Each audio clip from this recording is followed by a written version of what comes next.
Met als BVL-voorzitter Reshma Mangre spraken wij over een drietal onderwerpen.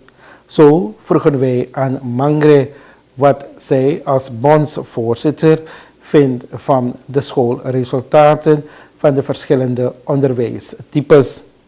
Daarnaast blijkt er een issue te zijn met leerkrachten die ondergebracht zijn op scholen in het binnenland. Daar is er ook een probleem en daarover spraken wij met de als BVL-voorzitter.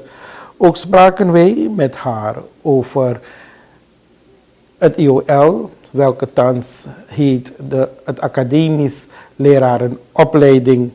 U hoort Reshma Mangre als BVL-voorzitter. Tevreden met de schoolresultaten over het schooljaar 2018-2019? Ja, meneer Ganesh, dank u wel. We zijn tevreden, maar het is niet natuurlijk de wenselijke situatie. Het kan altijd beter, opdat de percentages vooralsnog liggen tussen de 50 en 60%. En we kunnen nooit daarmee tevreden zijn. We zien wel een lichte stijging voor wat betreft de resultaten op de GLO-scholen.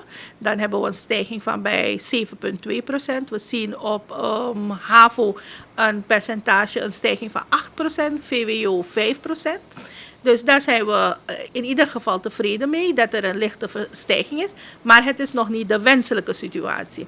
Wat we zien dat juist op de MULO-scholen er een terugval is van 1%. We hebben helaas nog niet de uitslag van het herexamen. Dat is aanstaande vrijdag. Maar als we mogen kijken de direct geslaagden in vergelijking met vorig jaar, dan zien we dat er een terugval is van 1%.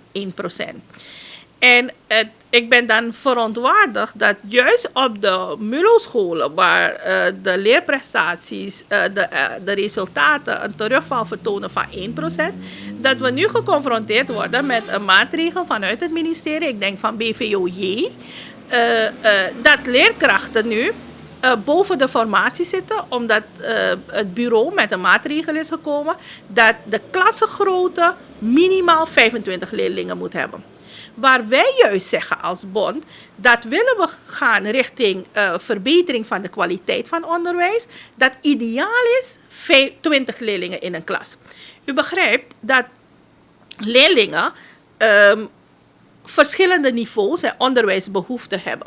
En dan moet je gaan differentiëren. En differentiatie is niets anders dan omgaan met verschillen. En dan kan je differentiëren in lesstof, in instructietijd, in instructiewijze. Maar om te kunnen differentiëren, dan moet je een ideale klas hebben met 20 leerlingen. Maar u begrijpt dat als je opgescheept zit met 30 en 40 leerlingen straks, dat het moeilijk is om te differentiëren. En dan hou ik mijn hart vast dat volgend jaar misschien de resultaten slechter gaan zijn. Want waar we juist zeggen, laten we het terugbrengen naar 20 voor ons wat ideaal is, 25 zou nog kunnen, stelt het ministerie vast, althans het bureau voortgezet onderwijs op juniorenniveau, 25. Ik moet u zeggen dat ik nog formeel geen antwoord heb van de minister.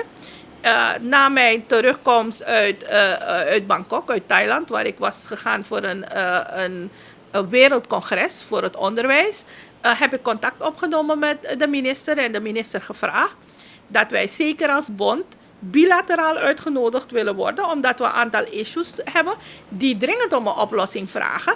En dat in een grotere setting wij dat niet willen bespreken, want het zijn echt sectaangelegenheden van de BVL en de ALS. De minister zou uitlandig zijn en ze heeft die toezegging gedaan dat als ze terug is, dat ze met mij in contact treedt. Nou, ik verwacht op korte termijn een uitnodiging, dat wij als bond worden uitgenodigd.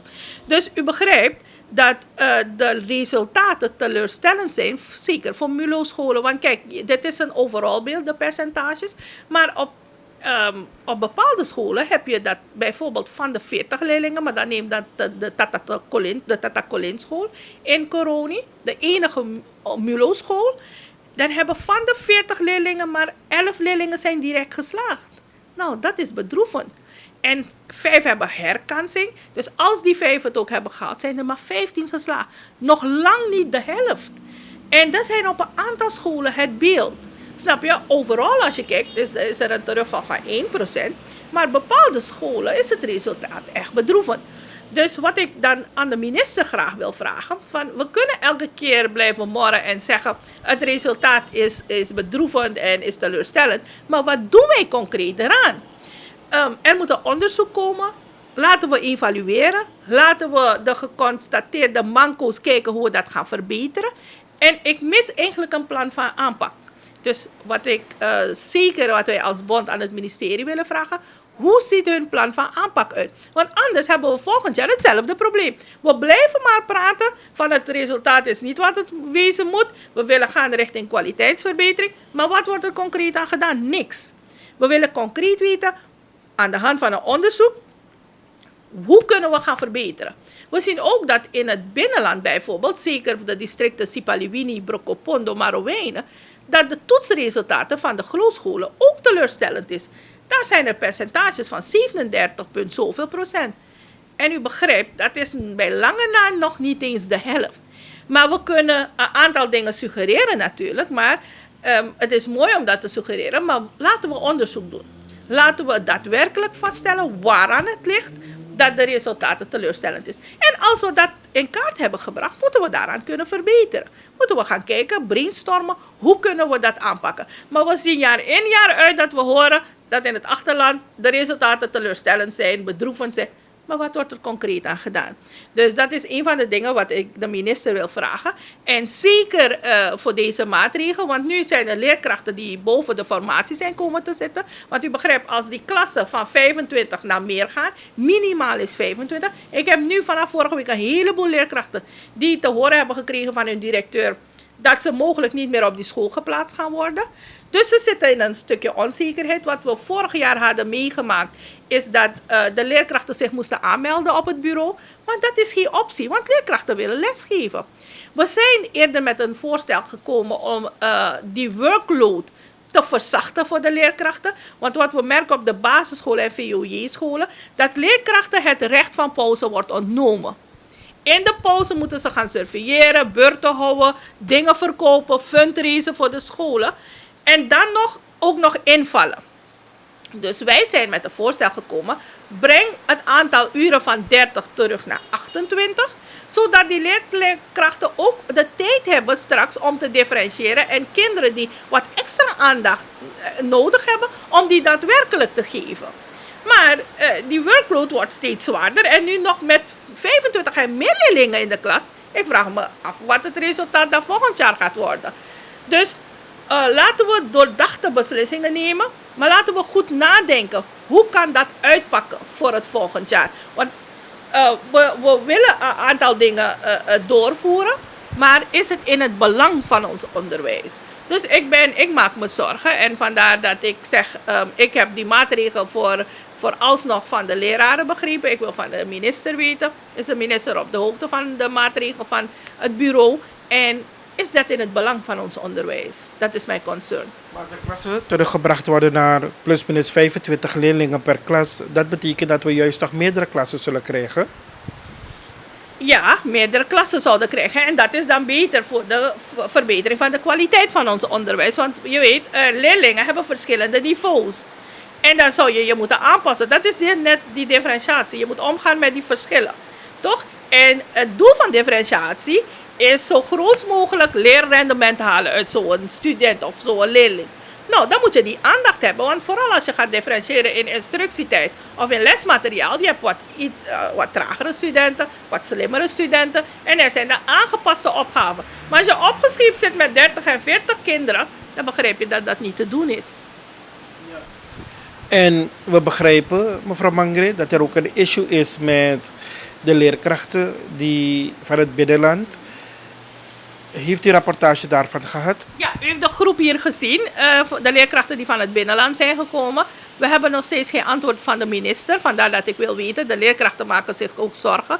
U weet dat er vanuit de EBG een schrijven was gericht dat er een maatregel vanuit het, althans een regel vanuit het ministerie is dat de leerkrachten zich verder moeten scholen. Want anders zouden zij mogelijk ontslagen kunnen worden. Nou, de mensen hebben, anderen hebben een boslandakte, anderen zijn districtskwekeling. Maar er is geen vervolgonderwijs. Dus wil je dat mensen full qualified zijn en verder studeren, bied ze die mogelijkheid ook. Maar stel ze ook van tevoren op de hoogte. Nu heeft EBG gezegd, uiterlijk 1 augustus moeten ze een bewijs kunnen tonen. Nou, ze komen naar de stad en ze kunnen zich nergens inschrijven. Want de opleiding voor de nieuwe leerkracht, die gaat niet meer van start. Want ze zijn bezig af te bouwen. En met hun Boslandakte kunnen ze de pre-bachelor niet doen. Dus waar moeten ze zich inschrijven? Maar dat geldt ook voor de groep hoofdkleuterleidsters. Die straks op de academische lerarenopleiding moeten volgen. Die groep wordt uitgesloten. Dus ik was er niet, de infosessies zijn geweest, maar ik wil toch duidelijkheid van de minister hebben. Ook ten aanzien van de academische opleiding voor leraren. Om te kijken voor wie is die opleiding bedoeld.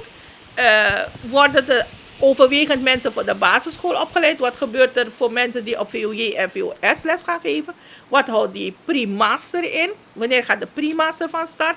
Wat is de salariering? Want studenten bellen me nu. Als ik ben afgestudeerd van de pre-bachelor, voorzitter, hoeveel ga ik verdienen? En ik zeg ze, ik heb geen antwoord op die vraag. Dus ook op die, u weet, als mensen investeren, vooral ouders, willen ze ook weten wat de output is. Dus een terechte vraag, dus ik wil de minister ook vragen. Maar nogmaals, om terug te komen op die vraag, ik wil duidelijkheid hebben van de minister ten aanzien van de leerkrachten van het binnenland. Want ze zijn nu ook in een hele dubieuze situatie. Ze leven in onzekerheid, ze willen weten, moeten ze terug naar school? Hebben ze überhaupt nog werk? Wat gaat met ze gebeuren? En het zijn leerkrachten, kijk, we moeten met respect opgaan. Zeker naar die doelgroep leerkrachten. In hele moeilijke tijden hebben mensen, leerkrachten, en dat geldt ook voor Paramaribo, ook voor Wanica, ook voor Kommerwijnen, de districten, hebben leerkrachten met beperkte middelen hebben ze zich ingezet. En wanneer er maatregelen komen, geef mensen de ruimte. Zo ook zeg ik, ten aanzien van mutatie, we zijn niet tegen mutatie, maar laat het op een richtige manier gebeuren. Want u weet, mensen hebben soms een zieke moeder, een ziek kind, zij zelf zijn ziek. Hou rekening ook met die factoren. We zijn per slot van rekening allemaal mens. Dus als je mensen dan tegemoet kan komen. Ik zeg, we zijn ook voorstander van spreiding van deskundigheid. Maar laat het op een manier gebeuren.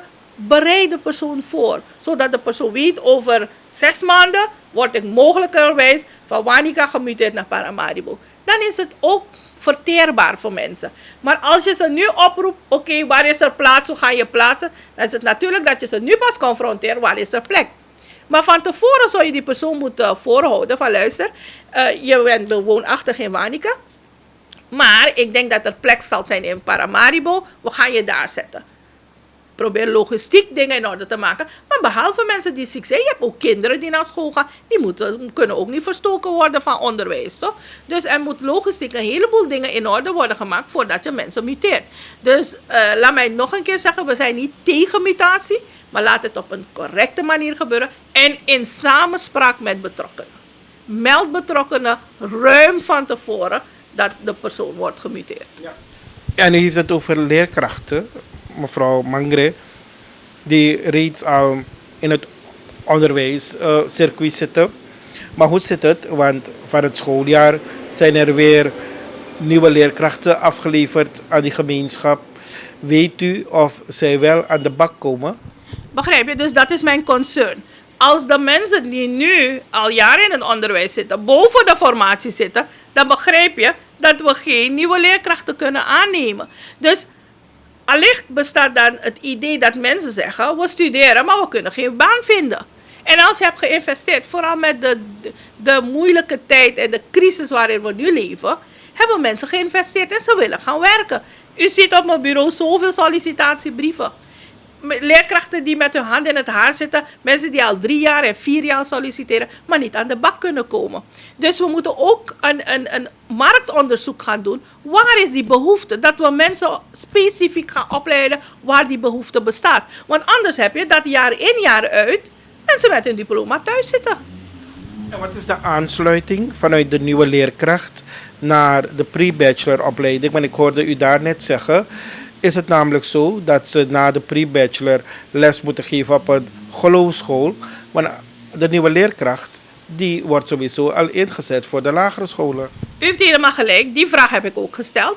Want de pedagogische instituten zijn bij uitstek de instituten die studenten of leerkrachten opleiden voor het basisonderwijs. Ik heb toen aan de minister gevraagd, we hebben als bond gezegd, als de pedagogische instituten al mensen afleveren voor het basisonderwijs, waarom moet die pre-bachelor nou ook mensen afleveren voor het basisonderwijs? Nou, op zich geen probleem, maar moeten we per se mensen met een titel hebben die voor de klas gaan staan? Ik weet niet of dat de achterliggende gedachte is. Maar wat gebeurt er? Welke mensen ga je nou opleiden voor VOJ en VOS? En daar was een taak weggelegd voor het IOL. Dus die taak is komen weg te vallen. Dus we gaan straks een gap hebben. De nieuwe leerkracht die eigenlijk al is opgeleid om op een basisschool les te geven, gaat nog een keer een opleiding volgen om weer les te geven op een basisschool. Dus ik snap die logica ook niet. Vandaar dat ik verheldering wil vragen aan de minister. Ik denk dat de minister misschien antwoord op die vraag heeft, want ik heb geen antwoord op die vraag. Maar ook die samenleving is in twijfel.